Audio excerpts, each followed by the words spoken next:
Praise the Lord, everyone. Bless the name of the Lord Jesus, everybody. I greet everyone in the mighty name of the Lord Jesus.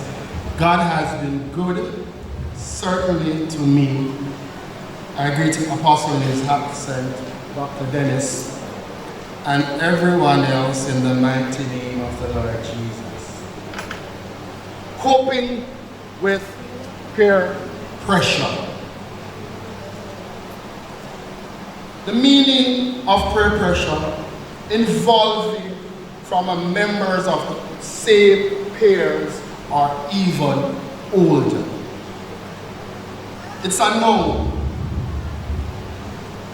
And my key verse that I'm using is Proverbs 13.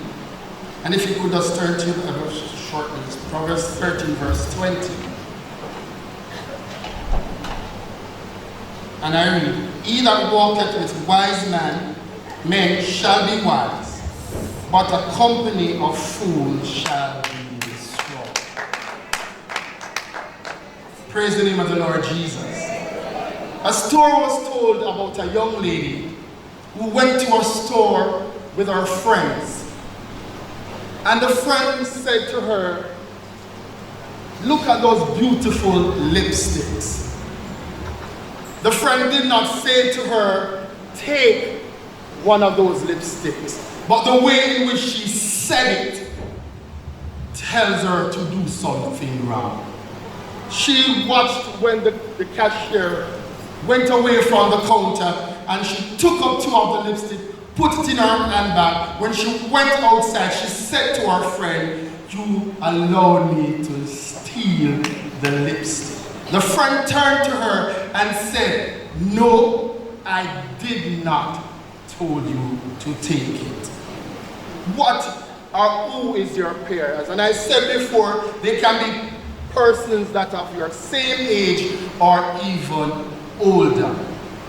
Your friends are your peers. Your peers are somebody that is older than you in church can be your peers. Sometimes your peers don't even tell you the wrong things to do, but the way they do things tells you you can join in. And sometimes as young people, we want to be involved. So sometimes when we see somebody in church, like when I was growing up as a young man in church, I always want to be like Bishop. Brethren, I used to wear some big pants like Bishop because I want to be like Bishop. I used to shake my hand like Bishop because I wanted to be like Bishop. Choosing your friends wisely can either be a positive influence or negative influence. Positive influences of our peer pressure. You know, they always give you advice in the good sense of being good peer pressure, because we both have bad and good. The good ones, and we talk about the good ones because some will mainly focus on the negative. As children of God, we can find persons within the house that will influence us to do good, want us to be an evangelist, want us to do good for Christ, want to always do socializing with your peers. Choose people that can help you spiritually. I remember going to school, and when I was going to school, within my group, it was 11 of us, and I was the only Christian. And I remember one year we had fete, and I went to my parents and said, Mommy and Daddy, I want to go to fete. And I got new shoes and all of that. And Mommy and Daddy said, George, you can't go. They gave me the money to buy the stuff. And afterwards they came and said, George, I don't think you should go. And brethren, I packed those things in a bag, put on my school clothes, and still have in the back of my mind that I'm going to the fete. When I reached and changed my clothes, I was going to enjoy myself, pay my money. And as I stepped into school, I fell in a puddle of mud and messed up my clothes. I was influenced by my peers because everybody was going to party. Everybody wanted to enjoy himself. So George wanted to enjoy himself as well.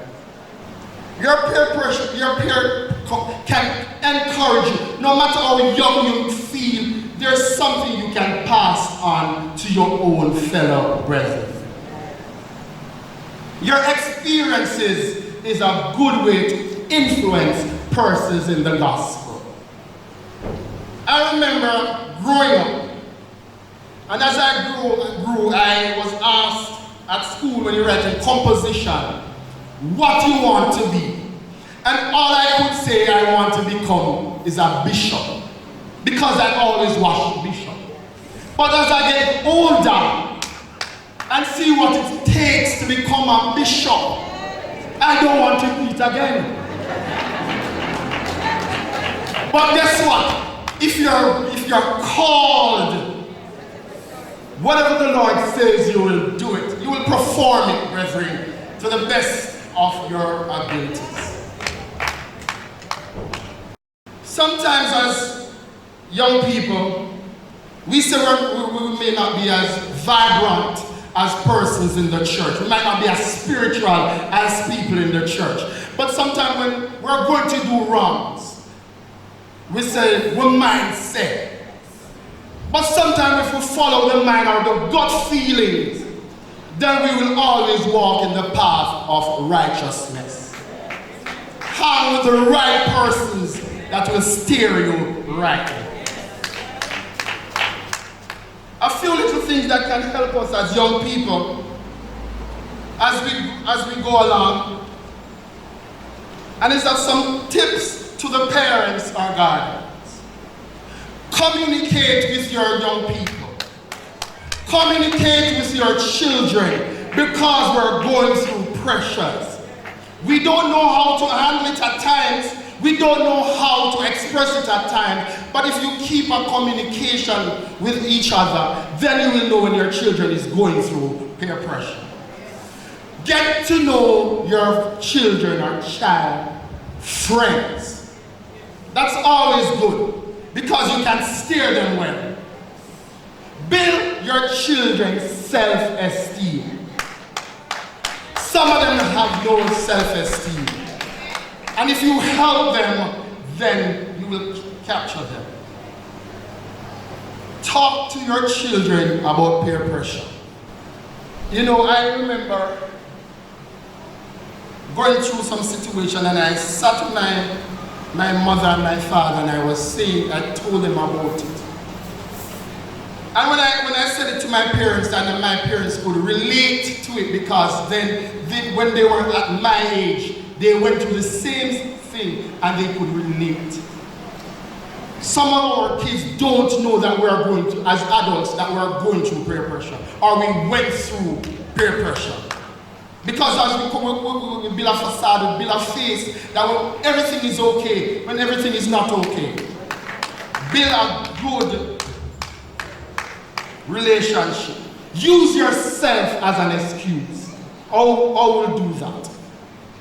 If you tell your children, I remember my mother would say, George, if you do this, I will do you that.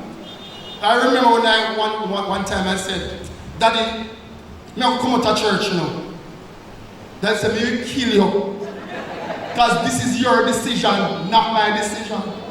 So every time you come up to a blockade and you feel like you want to give up, you remember something. Something as you being an adult, if you help your friends or somebody. Be a good role model that persons or young people can be. Let us go into the Bible. I'm sure because I'm wrapping up. And when I looked at some of the characters in the Bible that went through pressures and they did not bow to the pressures. I looked at Shadrach, Meshach, and Abednego. When they were taken from their country, they were only between the age of 11 and 13. And they stood for what they believed in. At a young age, let us say, they were taught Christ. They believed in him. No matter how the pressure came, they stood. The pressures came, the peer pressure, it came from the king. He said, if you must bow to this, you must bow to this music.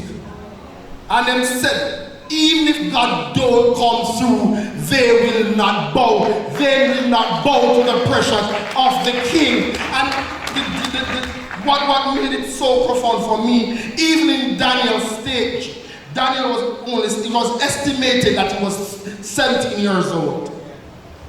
Brethren, and he said, when they threw him in the lions, when they say you can't pray, him now bowed. He had to pray because he had a relationship with God that he had to meet him at a certain time.